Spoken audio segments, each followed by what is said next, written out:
Papua Barat dan Palestina. Siapa lebih sah menurut hukum internasional? Konvensi Montevideo. Apakah Palestina memiliki perbatasan yang disepakati yang mendefinisikan wilayahnya? Apa ibu kota Palestina? Apakah Anda tahu apa ibu kota Israel? Apakah kantor hukum internasional pernah diminta untuk memberikan nasihat tentang apakah suatu negara dapat diakui atas dasar bersyarat? Senator, kami tidak bisa mengomentari hal itu. Karena Anda tidak tahu atau karena Anda ragu secara hukum? Halo dan selamat datang kembali.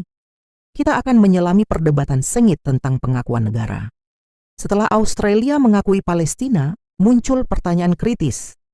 Apa sebenarnya syarat hukum internasional untuk suatu negara diakui dan mengapa para pejabat menolak menjawab pertanyaan-pertanyaan dasar? Seperti yang kita bahas, ada 4 kriteria Konvensi Montevideo.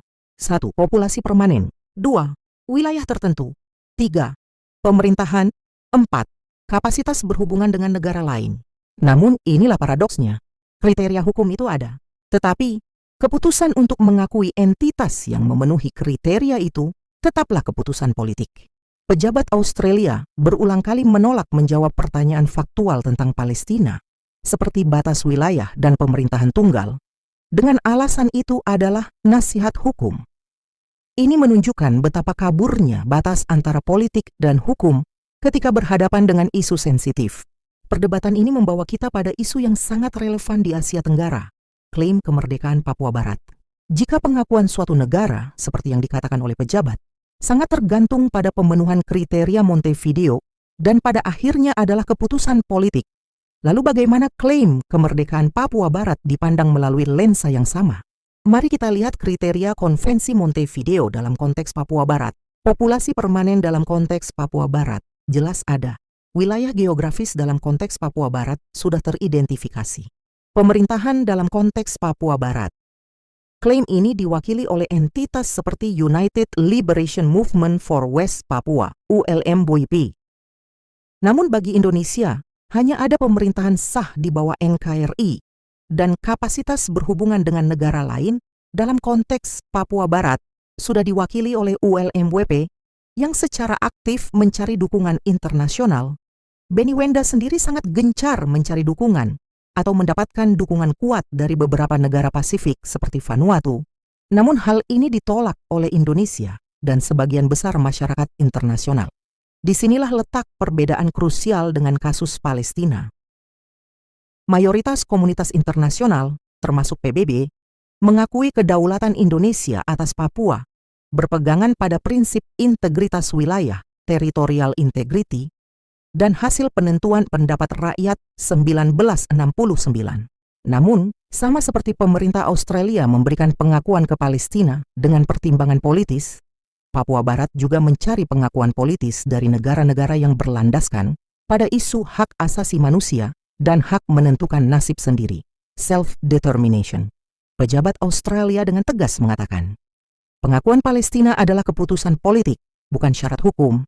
Ini berarti keputusan untuk mengakui Palestina tidak secara mutlak terikat pada pemenuhan sempurna kriteria Montevideo di lapangan, melainkan pada kehendak politik negara yang mengakui.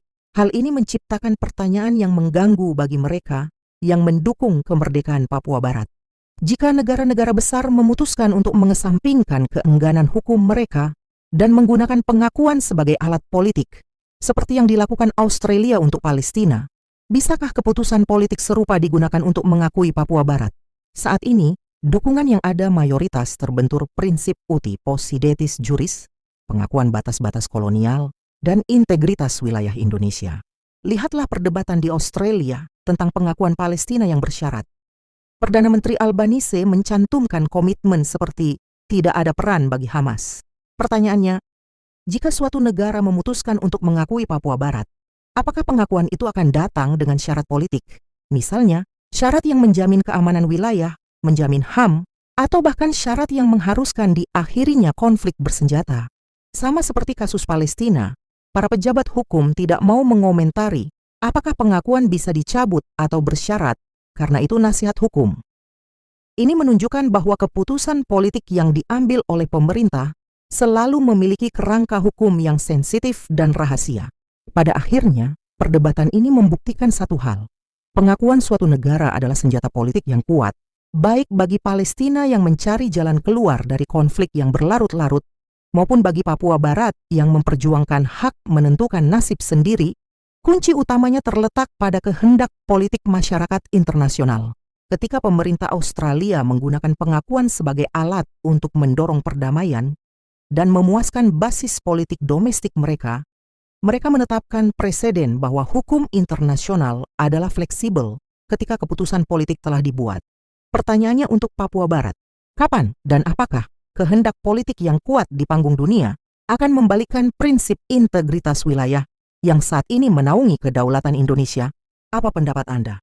Apakah pengakuan Palestina oleh Australia membuka celah politik bagi isu-isu kemerdekaan lain seperti Papua Barat? Atau apakah integritas wilayah akan selalu menjadi benteng hukum yang tidak bisa ditembus? Dalam video ini, Senator Claire Chandler yang menjabat sebagai senator bagi Tasmania di Parlemen Australia menyuarakan kekhawatirannya tentang apakah pengakuan negara Palestina selaras dengan standar hukum internasional, terutama jika tidak ada tata kelola yang jelas atau penolakan terhadap terorisme.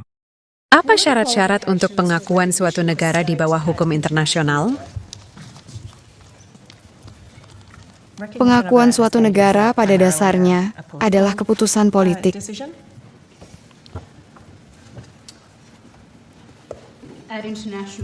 Di bawah hukum internasional, itu adalah keputusan politik untuk mengakui suatu negara. Pasti ada semacam definisi hukum yang kita gunakan untuk menentukan apakah sesuatu adalah negara.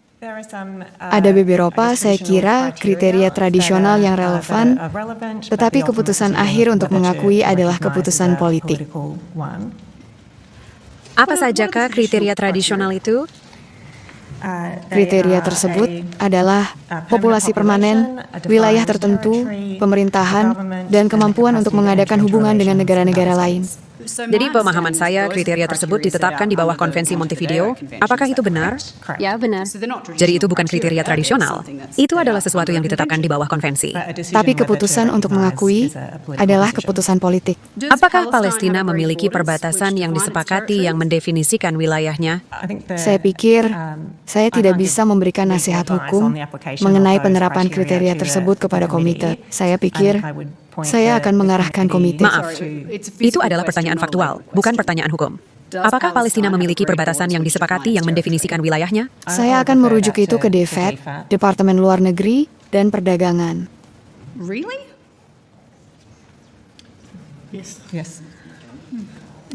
Apakah Palestina memiliki pemerintahan tunggal yang mengontrol wilayahnya secara efektif?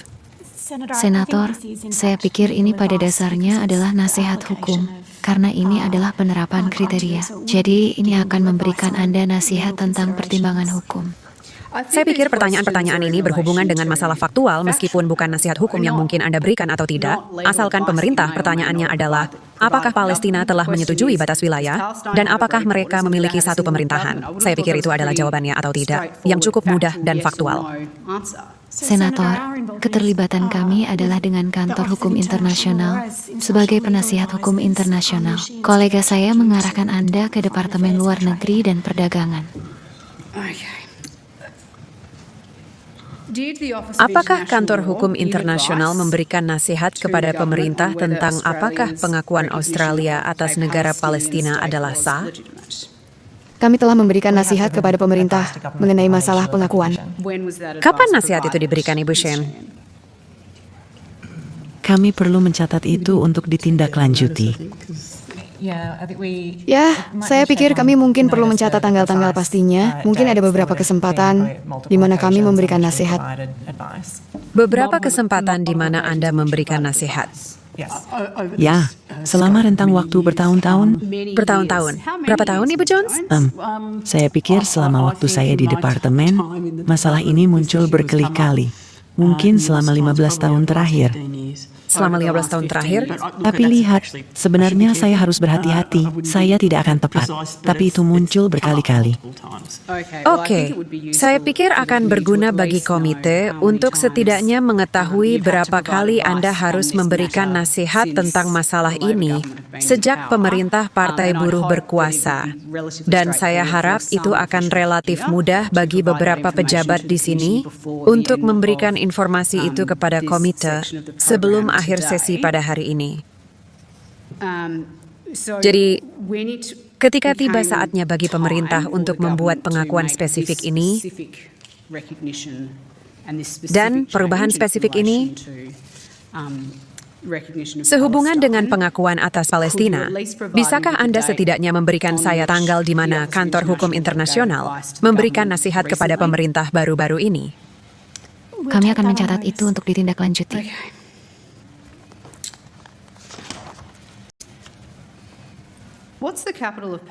Apa ibu kota Palestina?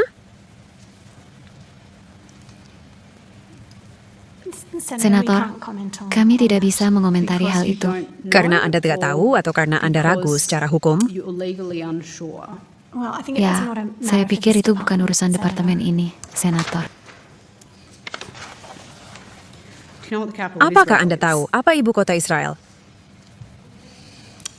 Senator, saya tidak berpikir itu adalah masalah di bawah tanggung jawab Jaksa Agung. Apakah Kantor Hukum Internasional diminta nasihat mengenai salah satu pertanyaan ini yang saya ajukan kepada Anda hari ini? Kami telah setuju untuk mencatat tanggal-tanggal nasihat yang telah kami berikan. Apakah Kantor Hukum Internasional pernah diminta untuk memberikan nasihat tentang apakah suatu negara dapat diakui atas dasar bersyarat? Senator, saya pikir itu mulai masuk ke isi nasihat yang tidak akan kami komentari. Oke, secara umum dapatkah pengakuan suatu negara selalu bersyarat? Senator, itu akan merupakan nasihat hukum. Saya mencoba mencari cara untuk mengungkapkannya sedemikian rupa sehingga tidak merupakan nasihat hukum. Maksud saya kembali ke bukti yang Anda berikan bahwa rupanya pengakuan suatu negara adalah pertanyaan politik, tetapi ada kerangka hukum di bawah Konvensi Montevideo yang kita gunakan untuk membuat penentuan itu. Apakah Konvensi Montevideo mengizinkan pengakuan bersyarat atas suatu negara? Saya pikir itu akan memberikan nasihat hukum kepada komite. Pada 11 Agustus, ketika Perdana Menteri mengumumkan bahwa Australia akan mengakui Palestina, dia menguraikan serangkaian komitmen yang telah Australia peroleh dalam proses keputusan pemerintah untuk mengakui Palestina. Dan Perdana Menteri berkata, pemerintah kami telah memperjelas bahwa tidak boleh ada peran bagi teroris Hamas di negara Palestina di masa depan. Ini adalah salah satu komitmen yang telah dicari dan diterima Australia dari Presiden Abbas dan otoritas Palestina. PA telah menegaskan kembali bahwa mereka mengakui hak Israel untuk eksis dalam perdamaian dan keamanan. Mereka berkomitmen untuk demilitarisasi dan mengadakan pemilihan umum. Mereka telah berjanji untuk menghapuskan sistem pembayaran kepada keluarga tahanan dan martir, serta menjanjikan reformasi tata kelola yang lebih luas, transparansi keuangan dalam sistem pendidikan, termasuk pengawasan internasional untuk menjaga dari penghasutan kekerasan dan kebencian. Komitmen terperinci dan signifikan ini telah diberi bobot yang lebih besar lagi oleh permintaan yang belum pernah terjadi sebelumnya dari Liga Arab agar Hamas mengakhiri kekuasaannya di Gaza dan menyerahkan senjatanya kepada otoritas Palestina. Namun komitmen-komitmen tersebut tidak berpengaruh pada apakah Palestina diakui sebagai negara secara hukum. Apakah itu benar? Saya pikir keputusan pemerintah adalah untuk mengakui negara Palestina, dan sekarang telah melakukannya.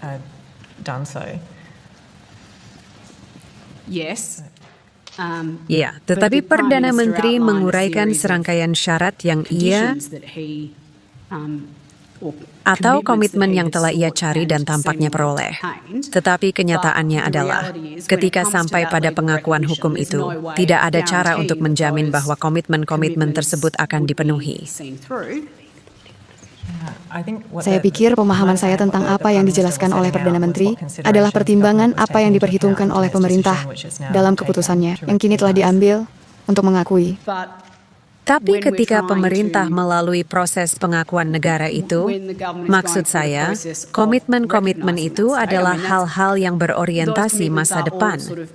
Tidak ada cara hukum untuk menjamin bahwa hal-hal itu harus terjadi sebelum pengakuan dapat dilakukan. Apakah itu benar?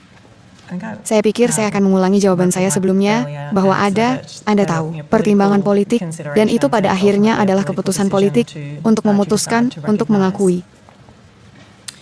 Perdana Menteri jelas mengatakan dalam kutipan yang baru saja saya bacakan bahwa Hamas tidak dapat memainkan peran di masa depan negara Palestina. Jika pada waktunya Palestina mengadakan pemilihan dan Hamas terpilih, dapatkah kita mencabut pengakuan atas status kenegaraan Palestina secara hukum? Saya pikir itu akan sama dengan memberikan nasihat hukum kepada komite. Anda tidak bisa memberitahu kami apakah Australia akan mengakui negara teroris jika Hamas terpilih sebagai pemerintahan Palestina? Senator, ada sejumlah hipotesis di sana, dan kami pada umumnya tidak akan menanggapi hipotesis di sini, diestimasi. Dapatkah Departemen memastikan bahwa pengakuan Palestina sebagai negara adalah pertanyaan hukum yang tidak terikat pada konflik antara Israel dan Hamas? Senator, saya pikir Bapak Nash telah mengatakan beberapa kali bahwa itu pada akhirnya adalah keputusan politik yang telah diambil pemerintah. Saya tidak yakin kami bisa memberikan komentar lebih lanjut. Dapatkah Departemen memastikan bahwa pengakuan Palestina sebagai negara adalah pertanyaan hukum yang tidak mencegah kekerasan, tidak menyalurkan bantuan, dan tidak membebaskan sandera? Ya, saya pikir saya hanya harus mengulangi poin yang telah dibuat oleh Ibu Jones dan Bapak Nat, bahwa pada akhirnya itu adalah keputusan politik. Wajar untuk mengatakan itu adalah serangkaian tanggapan yang cukup membuat frustrasi para pejabat hari ini. Maksudku, Menteri, yang benar adalah bahwa keputusan untuk mengakui Palestina ini bukanlah tentang mencapai perdamaian di Timur Tengah. Itu bukan tentang situasi di lapangan. Itu terus terang tentang kepuasan dasar anggota partai Anda yang saya tahu merasa sangat kuat tentang masalah ini. Bukankah begitu? Saya akan sepenuhnya tidak setuju dengan Anda, Senator. Dan saya pikir itu adalah tentang perdamaian dan mencoba membawa resolusi damai ke Timur Tengah.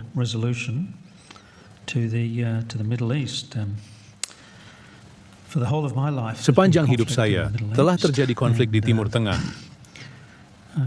Dan peristiwa 2 tahun lalu besok, tentu saja, hanyalah indikasi mengerikan lainnya dari apa yang telah terjadi di wilayah itu terlalu lama. Sekelompok negara, termasuk Inggris Raya, Prancis, Kanada, jadi negara-negara yang sering kita identifikasi secara internasional, membuat keputusan serupa bahwa satu cara untuk memajukan isu perdamaian di Timur Tengah, terutama dalam keadaan yang paling sulit ini, adalah dengan memberikan pengakuan kepada rakyat Palestina. Dan keputusan itu, seperti yang Anda tanyakan kepada para pejabat, telah dibuat awal tahun ini. Saya tahu akan mengecewakan dari sudut pandang koalisi jika perdamaian memang terjadi di Timur Tengah, karena Anda kemudian tidak akan punya apa-apa untuk, dengan hormat, Senator, dengan hormat.